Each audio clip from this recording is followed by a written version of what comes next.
Los precedentes son de la Corte específicamente, con lo cual nos da una apreciación bastante concreta de lo que judicialmente se está interpretando sobre el tema de gravar con impuesto a las ganancias a la jubilación, a los haberes jubilatorios o de pensiones o cualquier tipo de subsidios. Es decir, que lo que vamos a tratar ahora es lo que establece la Corte, no lo que pueden establecer juzgados de primera instancia, que sabemos que después son revisados por la Corte. En este caso directamente es de lo que está estableciendo la Corte. Y la Corte en definitiva introduce algunos conceptos importantes respecto a la vulnerabilidad social de los pasivos o los jubilados, en el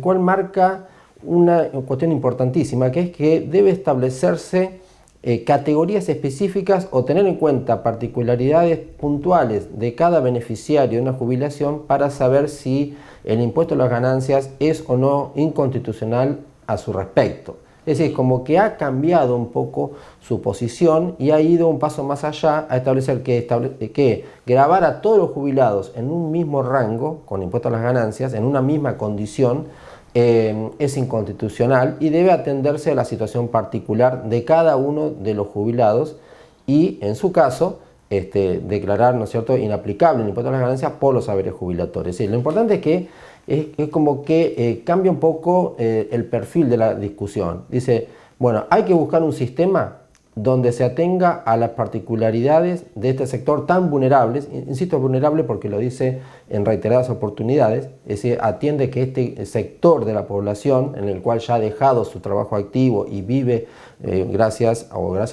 por los beneficios jubilatorios, por los aportes que han realizado, es decir, todo este sector social debe tener una contemplación especial para que el impuesto a las ganancias no afecte a su buen vivir, digamos, a su situación de jubilado. Es decir, ese es un poco el concepto en el cual está dejando la Corte sentado y que evidentemente marca un precedente importante para, insisto, la relación entre el impuesto a las ganancias y los haberes jubilatorios. El primer precedente quizás fue un poco más conocido, que era una jubilada de Entre Ríos, apellido García. Ese fue el precedente donde quizás la gente, el que leyó este fallo, apuntaba a una situación muy particular, o en apariencia muy particular, donde la Corte incluso introdució el concepto de la ancianidad, es decir, una persona de más de 80 años, enferma, con lo cual había que tener particularidades o contemplaciones especiales. Pero ¿qué pasa? Después la Corte reiteró este mismo concepto en otros fallos, pero donde no se atiende tanto a la situación particular, sino que remite a los conceptos generales del fallo García, digamos. Y los conceptos generales del fallo García son esos, es decir, hay que atender vía legislatura, vía una nueva ley, vía una reforma legislativa, la situación particular de cada jubilado. De lo contrario, hasta que ello no ocurra, cualquier jubilado podría reclamar que no le apliquen el impuesto a las ganancias a sus haberes jubilatorios. Eso es lo que uno entiende que es lo que está estableciendo la Corte a través de estos fallos. Bien, ¿y cuánto tiempo se está tomando la justicia para resolver estas cuestiones? Cada vez que un jubilado presenta una demanda. Siempre son relativos los fallos. En este tipo, en uno de los primeros precedentes, tardó, creo que son 4 años, ¿no? Porque el reclamo de la señora primera era del 2015.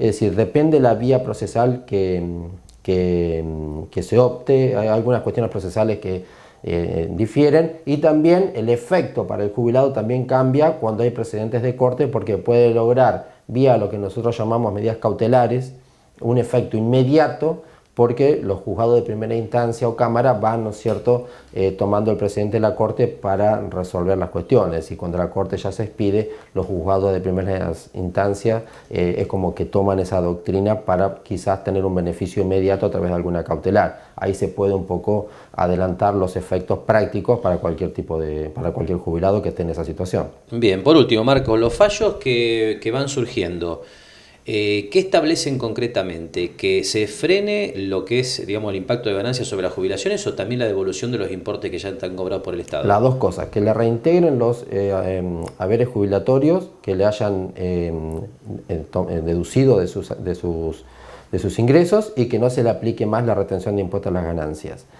Y después Bueno, eso depende de la situación en que está, pero eso es lo que está estableciendo en concreto la Corte.